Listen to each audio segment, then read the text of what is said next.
diskusi latihan PAS, penilaian akhir semester untuk kimia kelas 10, dan di dalamnya disertai model soal AKM. Langsung saja kita masuk di latihan soalnya. Nomor 1. Untuk nomor 1, itu babnya masih berkenalan dengan kimia atau bab pertama ya, hakikat kimia dan sebagainya. Model soal pertama adalah seperti ini. Kita diberikan 4 data terkait dengan peranan ilmu kimia dalam kehidupan sehari-hari. Dan yang diambil di situ adalah di bidang kedokteran. Kalau di bidang kedokteran berarti sudah mengaplikasikan obat-obatan atau yang lainnya. Untuk yang nomor 1, mencari tanaman baru, itu alternatif, itu biasanya di bidang farmakologi, jadi belum sampai ke kedokterannya. Kalau sudah penggunaan antasida, berarti dia sudah masuk di kedokteran. Kalau menguji obat baru itu juga masih di tahap farmakologi. Jadi jawabannya adalah 2 dan 4. Ini sama untuk nomor 2, ini juga masih di bagian bab pertama. Ada 5 gambar, kita disuruh mencari molekul senyawa. Nah, senyawa itu berarti ada gabungan, minimal ada 2 unsur yang berbeda. Kalau yang pertama, ini unsur yang sama, berarti bukan, ini juga bukan. Ini termasuk unsur monoatomik, kalau ini adalah unsur diatomik. Sedangkan yang ketiga ada ion, berarti senyawa ion. Baru ini adalah senyawa, ini juga senyawa. Jadi jawabannya adalah 4 dan 5. Untuk yang nomor 3, ini terkait dengan pengenalan lab, ada simbol-simbol di situ ya. Nah, kita disuruh mencari mana yang benar. Ini terkait dengan sifat dari senyawanya. Kalau ada lambang seperti ini berarti dia bersifat radioaktif. Natrium bukan radioaktif berarti bukan. Ini adalah flammable, mudah terbakar. HCl itu bukan flammable. Ini mudah meledak. Salah satunya adalah amonium nitrat. Oxidation agent, berarti oksidator kuat, bukan alkohol, misalnya adalah kalium permanganat. Kalau ini sifatnya korosif misalkan adalah HCl. Sehingga untuk yang jawab ini yang C, yang mudah meledak. Ini terkait dengan bab pertama. Kita masuk di selanjutnya. Anak-anak akan mendapatkan semacam poster. Di situ ada keterangan-keterangan, ada instruksi dan sebagainya. Kemudian disuruh mencari 2 pernyataan yang benar. Nah, poster-poster ini biasanya ada di dalam laboratorium kimia. Yang tujuan utamanya adalah agar selama anak-anak bekerja di lab itu aman, berarti untuk menghindari terjadinya kecelakaan kerja. Terus, tanda peringatan bahaya terdapat pada kemasan bahan kimia agar mudah dikenali sifatnya. Jadi jawaban yang benar adalah A dan B. Di sini belum ada cara mengatasi masalah. Terus kalau setiap praktikum, usahakan didampingi sama guru. Dan masker itu tidak harus, terutama masker gas ya, tidak selalu digunakan di dalam semua percobaan. Kalau tidak menghasilkan gas yang berbahaya, kadang masker gas tidak perlu digunakan. Jadi yang paling tepat adalah yang A dan B. Untuk selanjutnya, anak kita masuk di bab kedua, yaitu struktur atom. Untuk yang pertama, anak-anak akan diberikan semacam ilustrasi atom seperti itu. Ada inti atomnya, di dalamnya ada proton. Kemudian di situ juga ada elektronnya mengelilingi, kita disuruh menentukan simbol atomnya. Nah, di situ ada jumlah elektron bisa kita hitung, ada 1, 2, 3, 4, 5, 6, 7, 8, 9, 10, 11, ada 11, berarti jumlah protonnya adalah 11. Nah, ini ada kesalahan tulis, harusnya adalah neutron. Neutronnya 12. Kalau atom netral, jumlah proton sama dengan elektron. So, di sini elektronnya adalah sejumlah 11, berarti protonnya juga 11. Kalau ini adalah neutronnya 12, maka nomor masanya adalah 23. Karena nomor massa itu menunjukkan proton ditambah neutron. Sedangkan jumlah elektron itu sama dengan nomor atomnya. Sehingga jawabannya adalah yang A. Kami ulangi ya, ini bukan proton tapi adalah neutron. Yang kedua, yaitu terkait dengan isotop, isobar, isoton, dan isoelektron. Anak-anak dikasih 4 data semacam ini, tinggal dilihat aja, yang ditanyakan adalah isotop atau yang lainnya. Kalau isotop itu berarti cirinya atomnya harus sama, kayak begini, nomor atomnya pasti sama, tapi nomor massanya berbeda. Berarti jawabannya adalah 1 dan 3. Nah, kalau yang lainnya itu bagaimana? Misalkan data yang kedua, ini atomnya berbeda, nomor atomnya berbeda, tapi neutronnya sama. Kalau neutronnya sama berarti dia termasuk isoton. Yang nomor 4, atomnya sama, nomor atomnya sama, tapi nomor masanya juga nomor atomnya berbeda, simbol atomnya berbeda, tapi nomor nomor neutronnya sama, berarti yang 4 juga termasuk kategori isoton. Jadi jawaban yang tepat yang termasuk isotop adalah 1 dan 3. Atomnya sama, nomor atomnya sama, tapi nomor masanya yang berbeda. Kalau isobar, tinggal aja dicari nomor massa yang sama. Kalau isoelektron, cari aja yang elektronnya jumlahnya sama. Ini terkait dengan soal AKM. Anak-anak kan dikasih simbol atom, kemudian disuruh menentukan 4 data ini benar atau salah. Yang pertama, kita analisis dulu. 39, 19. Yang 39 di atasnya adalah nomor massa, yang 19 ini adalah nomor atom. Maka nomor atomnya 19, nomor massanya 39. Kalau diketahui dalam nomor atomnya 39, berarti salah. Yang 39 adalah nomor massa. Ini punya elektron 19, berarti kita bisa menulis konfigurasinya berakhir di 4s1. Kita cek, dan ini benar, berarti 4s1. Kemudian, kalau sudah dapat konfigurasi, kita langsung bisa menentukan letaknya di golongan berapa, periode berapa. Ini valensinya 1, berarti golongan 1A, tertingginya 4, berarti periode 4. Yang ini benar.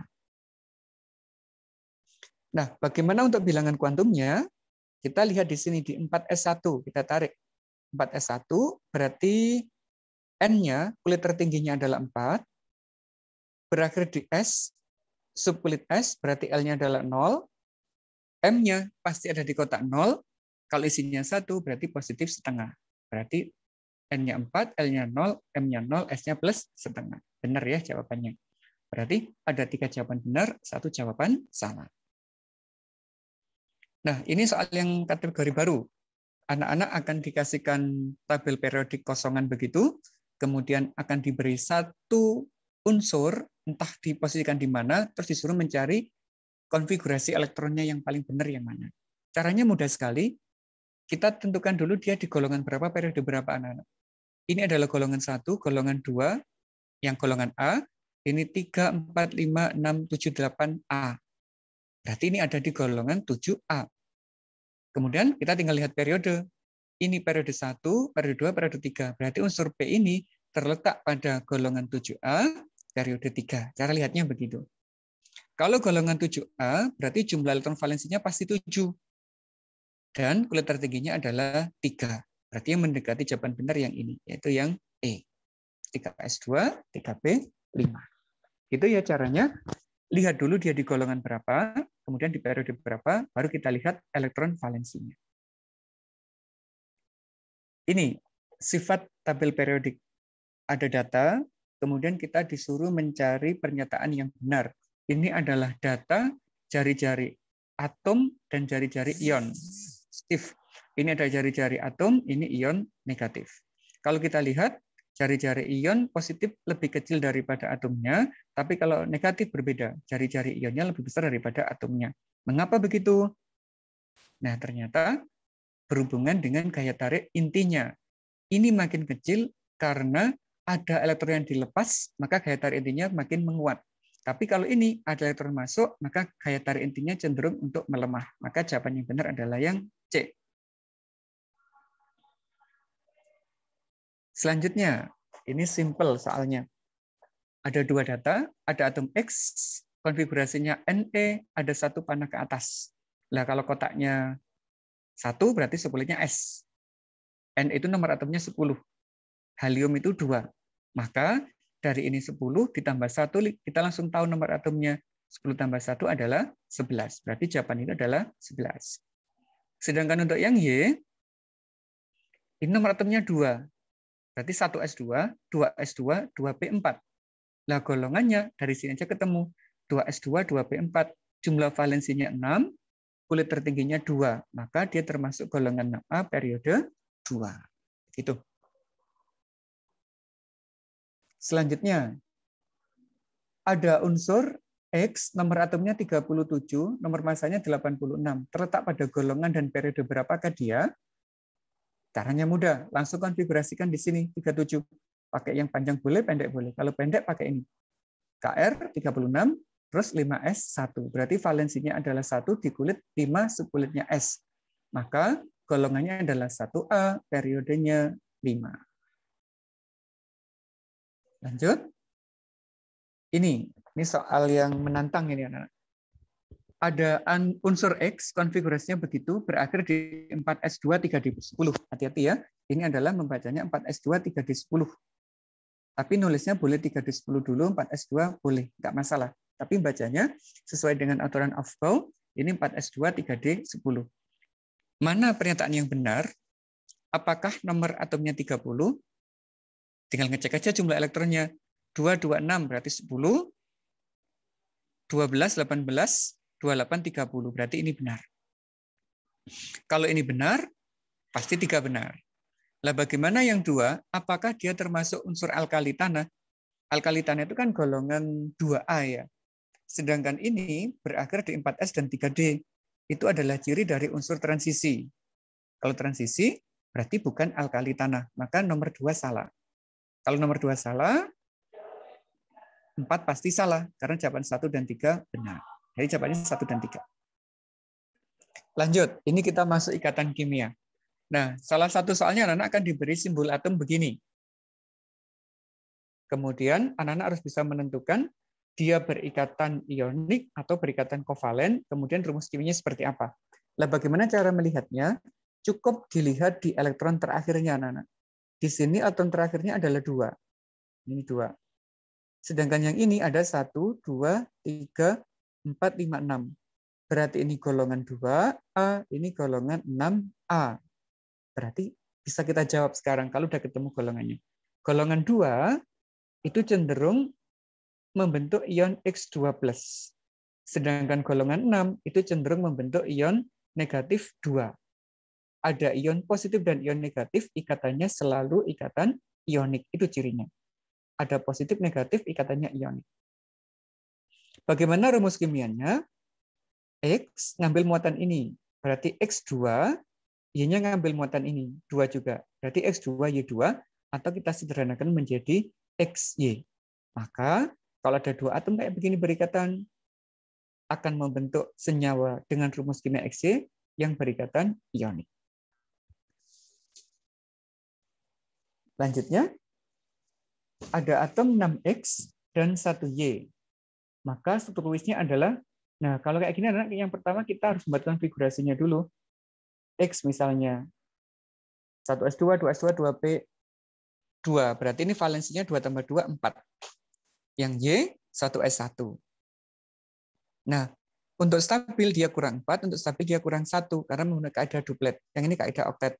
Kalau digambar, berarti X ada di tengah. X-nya ada 4, untuk stabil memerlukan 4 atom Y. Maka strukturnya seperti ini. Yang tepat adalah yang A. Begitu, tinggal dilihat mana yang di tengah, mana yang di luar. Yang membutuhkan elektron lebih banyak itu ada di tengah, yang lebih sedikit ada di luar. Ini terkait dengan rumus kimia. Ada senyawa ion yang variasinya banyak itu ya. Kita disuruh mencari mana rumus kimia yang tidak benar kalau masing-masing ion dikombinasi. Misalkan yang A, NH4 ketemu SO4 2-, NH4 positif 1, SO4 2-. Maka kalau tulis rumusnya adalah NH4, ngambil muatannya ini 2, SO4 ngambil ini 1. Berarti tulisnya adalah NH4 2, SO4. Kalau Ca sama SO4, Ca itu 2+, SO4 2-, berarti langsung. Kalau ini, NH4 sama NO3-, lah ini berubah. Tidak lagi NO3-, tapi jadi NO. Ini nggak boleh, anak-anak. Karena ion-ion nggak boleh berubah. Yang berubah hanya cara penulisannya ini. Ada angka sebagai subscript ini ya. Berarti yang ini salah. Harusnya adalah NH4NO3. Yang ini benar sebagai Al2SO4, yang ini sebagai AlPO4. Berarti jawabannya yang C. Selanjutnya, ini terkait dengan tata nama senyawa kovalen. Mana yang benar? Untuk tata nama senyawa kovalen, diingat-ingat ya, jumlah atom yang pertama, jika 1 tidak perlu dimunculkan, tapi lebih dari 1 perlu dimunculkan. Misalkan ini, fosfor. Brominnya ada 3, maka namanya fosfor tribromida. Berarti salah ini. N itu nitrogen, bukan nikel, berarti salah. Nitrogen triklorida. Cl-nya ada 2. Kalau lebih dari 1 wajib dimunculkan. Berarti dikloro hepta 7 itu ya, oksida. Bukan klorida pentaoksida, salah. P2O5, P-nya 2, berarti difosfor, O-nya 5, pentaoksida. Maka namanya adalah difosfor pentaoksida. Ini benar. Nah, kalau ini sulfur heksafluorida, bukan sulfida, tapi adalah sulfur heksafluorida. Jadi jawabannya yang D. Ini kita harus mendeteksi jenis-jenis ikatan. Apakah kovalen tunggal, rangkap 2, ganda 3, atau koordinasi. Lah bagaimana agar tahu? Ini kita sudah memberikan nomor atom, anak. Kalau misalkan kita masih ragu, kita bisa menggunakan ini di konfigurasi gitu ya. Tapi kalau kita sudah paham, kita bisa memanfaatkan golongannya. Misalkan C golongan 4, berarti valensinya 4 berikatan dengan oksigen. Maka struktur Lewesnya seperti ini. C-nya 4, oksigennya 6, butuh 22. Berarti ikatannya adalah rangkap 2. Yang KOH, ini senyawa ionik. K+, OH-. OH-nya berikatan kovalen, koordinasi. Yang ini adalah K+-nya. HCN, nah ini HCN. HCN, C butuh 4 yang untuk stabil karena dia punya 4, 1, 2, 3, 4. 1 dipakai dengan H, yang 3 dengan N. HNO3 itu seperti ini. Ada ikatan kovalen koordinasinya di sini. Kemudian CH4 biasa, NaCl itu senyawa ion. Maka kalau kita jodohkan adalah yang kovalen tunggal itu adalah CH4, 1 dengan E. Lupa nggak digaris nih kayaknya. Nah benar. Ikatan kovalen tunggal itu yang CH4. Rangkap 2 itu yang CO2. Ganda 3 itu yang HCN. Sedangkan yang koordinasi itu adalah HNO3. Ada di sini koordinasinya. Yaitu yang dipakai berikatan adalah yang berasal dari atom N-nya. Begitu. Baik, itu untuk model soal yang menjodohkan. Ingat-ingat ya, ini bisa kita bantu dengan membuat struktur Lewisnya. Sekali lagi, ikatan tunggalnya adalah CH4. Rangkap 2-nya ada dalam molekul CO2, kovalen ganda 3-nya ada dalam HCN, koordinasinya ada dalam HNO3. Sedangkan KOH dan NaCl ini berikatan ionik. Ini soal urean, anak-anak. Kita akan berikan beberapa simbol atom. Ini lebih dari 5 ya. 1, 2, 3, 4, 5, 6, 7. Ada 7. Kemudian ada pertanyaan yang harus dijawab. Yang pertama misalkan, tentukan bilangan kuantum elektron terakhir untuk atom natrium. Nah, ini bervariasi. Terserah mana yang diminta, bisa natrium atau yang lainnya. Tapi prinsipnya sama. Kemudian kita disuruh prediksi letak unsur kalium. Nah, ini bisa berubah juga. Tidak harus kalium, bisa yang lainnya. Tentukan sifat periodik, ada jari-jari, afinitas, dan energi ionisasi. Untuk nomor 1 dulu, natrium kita konfigurasi. Na, pakai neon 10, 3s1. Valensinya 1, berarti kita langsung bisa menentukan bilangan koordinasinya. N-nya 3, dari sini ya.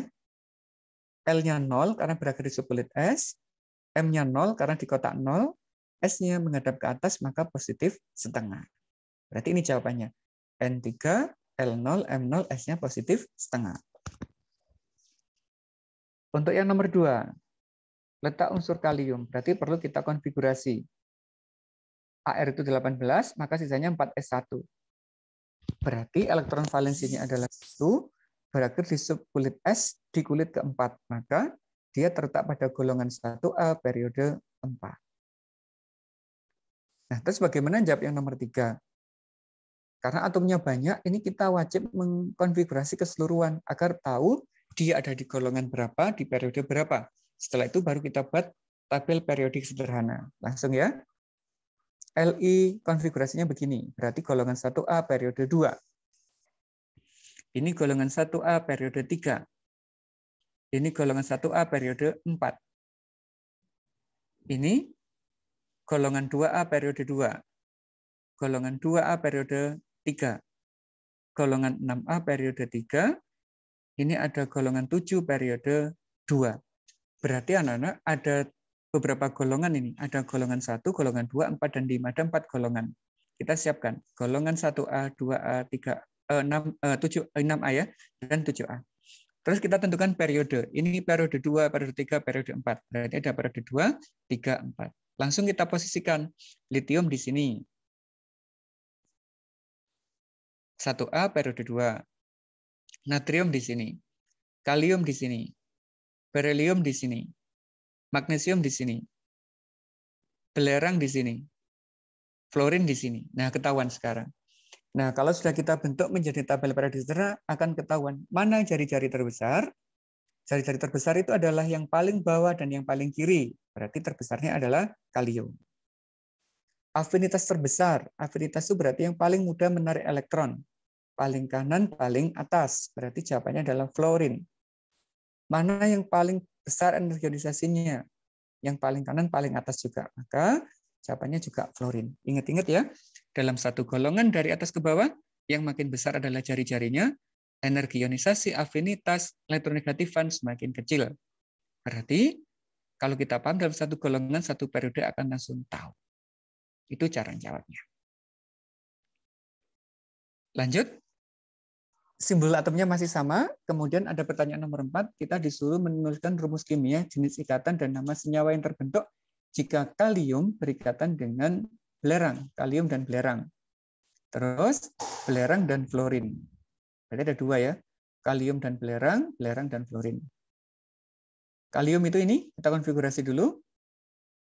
Belerang juga sama. Kalium karena golongan 1 dia cenderung membentuk ion positif 1. Sedangkan belerangnya golongan 6 cenderung membentuk ion negatif. Ada ion positif, ada ion negatif. Ikatannya adalah selalu ikatan ionik. Sedangkan rumus kimianya tinggal dimasukkan. K ngambil 2 berarti K2, S ngambil 1, 1. Maka K2S itu rumus kimianya. Ikatannya ionik. Rumus kimianya K2S namanya adalah ini ion kalsium, ion kalium, ini ion sulfida. Ionnya dibuang menjadi kalium sulfida. Itu yang nomor 4. Yang nomor 5 sekarang, ada belerang dan fluorin. Kita buat konfigurasinya juga. Ini kalau diperlukan rumus struktur Lewisnya ya, kalium sulfida. S valensinya 6, fluorin valensinya 7. Cenderung membentuk ion negatif 2, cenderung membentuk ion negatif 1. Nah, kalau muncul sama-sama bermuatan negatif, itu ikatannya pasti kovalen. Bagaimana rumus kimianya? Ada batasan di sini, yaitu memenuhi kaidah oktet. Artinya, masing-masing harus memiliki 8 elektron setelah berikatan. Ini sudah punya 6, berarti untuk stabil kurang 2. Untuk stabil kurang 1. Maka yang S akan mengikat F sebanyak 2. Nah, begini. S untuk stabil membutuhkan 2 atom F. Maka rumus kimianya adalah SF2. Namanya adalah belerang difluorida. Kalau di gambar Lewisnya seperti ini. S punya 6, 1, 2, 3, 4, 5, 6. Yang 2 dipakai berikatan dengan F, maka totalnya menjadi 8. Ini oktet, ini juga oktet. Maka terpenuhilah S dan F kaidah oktetnya. Nah, begitu anak-anak untuk latihan soal PAS. Ada soal-soal yang pilihan ganda, ada juga soal-soal yang berbasis esai. Tolong dibaca sebaik mungkin agar nanti PAS-nya bisa berjalan maksimal. Jangan lupa untuk like, subscribe file ini, video kami, channel kami, agar selalu berkembang untuk membuat video-video yang lebih baik lagi. Terima kasih. Assalamualaikum warahmatullahi wabarakatuh.